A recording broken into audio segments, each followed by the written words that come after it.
Look, I'm just gonna say it. The new Porsche GT3 is nuts. Just whenever you think Porsche cannot get any better, the moment I got into the new 500 horsepower GT3, I knew that I was in something different. It has everything that's great about the previous 911s, but sounds even better with a 4-liter naturally aspirated flat 6. Also, side note, this video is going to be a little bit different than usual. It's going to be a little bit more laid back and more of a vlog between me and my buddy Brandon Gazzanigo. Me and Brandon go way back. I went to some of my very first car meets with him, and at the same time, he was never a big Porsche guy. He respected them, but he never really understood what the hype was and the pricing versus, say, a Lamborghini or a Ferrari. I dragged Brandon along and said, dude, you have to see what the GT3 is all about. So it was interesting to see his reaction to the Porsche GT3. I got the opportunity to work with Xtreme Xperience's Open Road, which lets you go on experiences driving exotic cars. So my number one choice was the GT3. Also, side note, the same day I revisited the Lamborghini Huracan, drove the brand new R8, and briefly the Ferrari 488. So if you guys are interested in seeing that as video content, just put it down in the comment section below. So basically, this video is sort of a reaction video at the same time, just me and Brandon vibing, hauling in the Porsche GT3 992, and what our impressions are of it. So without further ado, let's go for a rip. Brandon Gazzanigo. You have not been in a video with me probably in 8 years. Today we're in the 992 GT3, brand new car, unbelievably a looker. Would you agree, Brandon? Yeah. I love the whale tail, I love the steering input, but the most recent new Porsche I just drove was Adam LZ's 992 Turbo S, which was absolutely bananas.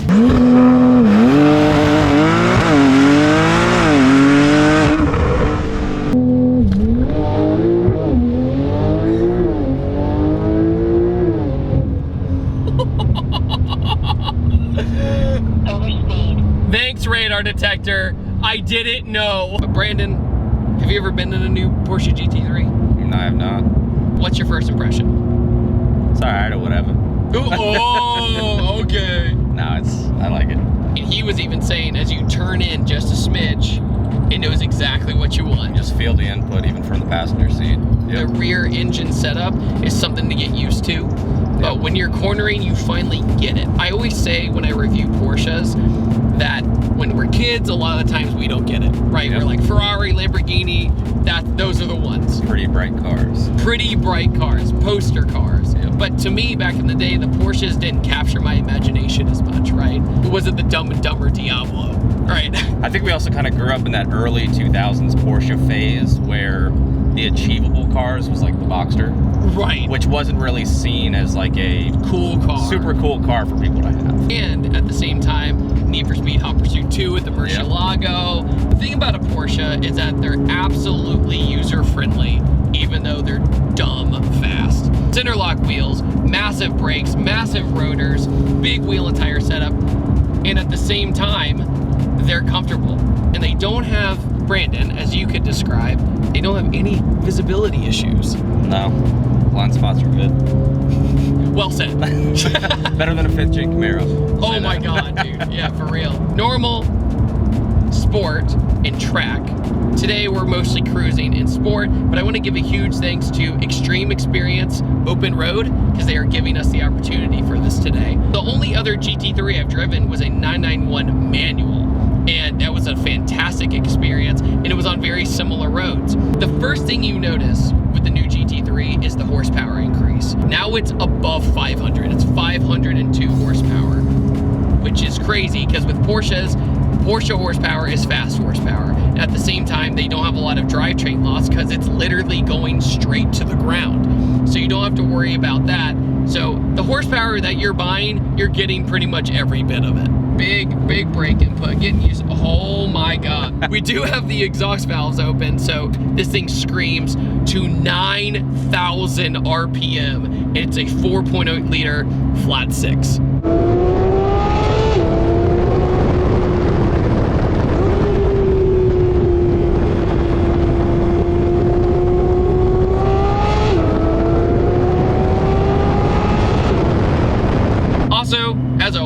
Porsches care about the drivers. So the Speedo is this big, the tech is this big. Well, unlike a lot of German cars, the user interface is user-friendly. It's easy to understand. You don't have a lot of mumbo jumbo to go through the menus. You hit one button and you're there. Oh my God.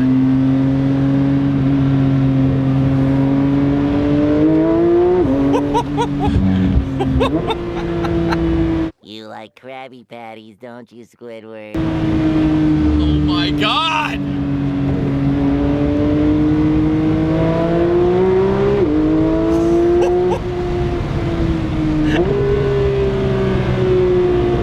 She's a screamer! Jesus. Dude. Dude. I'd like to add that Gaz has been tired all morning and he hasn't broken a smile all morning. We just barely did that and he's already like, holy crap.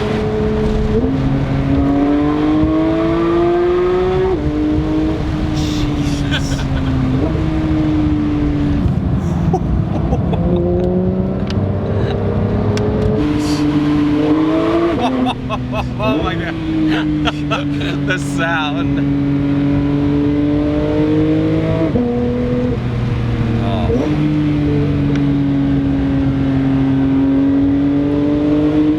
Oh my God. Going off the rock. Wow. Oh, right at that like 6,500 I know. band. Just... I love you. God. I can't even, the car is so fast I can't even open it up.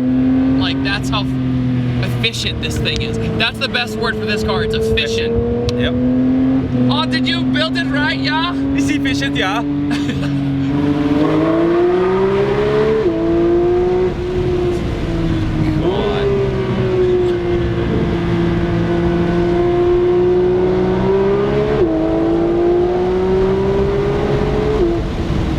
Brakes. I could listen to those blips all day. Ooh. Oh, big boy turns. Honestly, guys, this video is mostly just sound, and I'm sorry. But in person, the car is so grippy. It's so good. As Gaz said, he said the chassis just feels solid. You never doubt the car, ever. It does exactly what you want, and this is why people save up their whole life to own a GT3. And that's Sound coming off the fence. I know. Off of everything. I know, off of literally everything. What else you see in your peripheral vision is that it has these shift lights next to the tachometer. And there are these two vertical bars that kind of curve to the side and they change color when you downshift, and you can really tell what RPM you're at just by downshifting. It's in your peripheral vision. Jesus. Just to show you the potential of this GT3, I haven't been able to do a 1, 2, 3, 4 shift once. And just you run out of space so fast on these roads. You were saying about its character earlier. What were you saying, Brandon? It's... A lot of people don't like Porsche because it has a very almost monotone sound to it, where it's not overly complex. Right. But it's enough and at the right volume and the right kind of frequency. It's just, there's nothing else like it. Yeah, it's so raw. It's not raspy, it's not super burbly, it's just great. Brandon Gazzanigo, Porsche GT3 992 or 992 GT3. As a passenger, what was it like? It's cool or whatever, you know? Oh, okay, all right. No, this car, more than anything, it's not over the top, it's just right, and it's just done correct, more than anything else. Yeah, no, it checks every single box. And that's the problem with Porsches, is because on camera, you can never get the experience. You can never get it through. But let me tell you that if you had to own one sports car the rest of your life, the 992 Turbo S or this one, I might have to pick them because it does everything right. And if you absolutely had to, you can daily drive it. And It's not, yeah. It refines the beauty of the 911 platform as a whole. Oh, yeah, these are the best 911s ever. I don't care what anybody says. Like, I absolutely love these. PDKs or manuals. I love it to death. Anyways, everybody, thank you so much for watching this video. Thank you to Brandon for coming with me. Oh, we were neck breaking the cops. No problem at all. Man, that guy had like his head all the way down. Absolutely worth the hype. Loved it. I upload on Tuesdays, Thursdays, and Sundays, and I will see you guys next time. Take it easy. Have a great day.